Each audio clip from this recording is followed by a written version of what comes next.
સુરતમાં ગણેશ વિસર્જન દરમિયાન પોલીસ સાથે ઘર્ષણનો એક વિડીયો સોશિયલ મીડિયા પર વાયરલ થયો હતો, જે બાદ સુરત ક્રાઇમ બ્રાન્ચે તાત્કાલિક કાર્યવાહી હાથ ધરીને તમામ આરોપીઓને ઝડપી પાડ્યા છે। આ ઘટના ભાગળ રાજમાર્ગ વિસ્તારમાં બની હતી। વિસર્જન સમયે બે ગણેશ મંડળો વચ્ચે વાહન આગળ લેવા બાબતે બોલાચાલી થઈ હતી।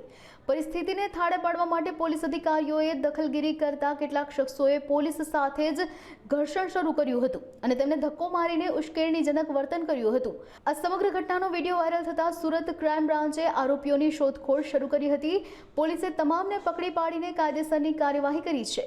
પકડાયેલા આરોપીઓએ પોલીસ સમક્ષ પોતાના કાન પકડીને ભૂલ સ્વીકારી હતી અને ભવિષ્યમાં આવા કોઈ કૃત્ય ન કરવાની ખાતરી પણ આપી હતી।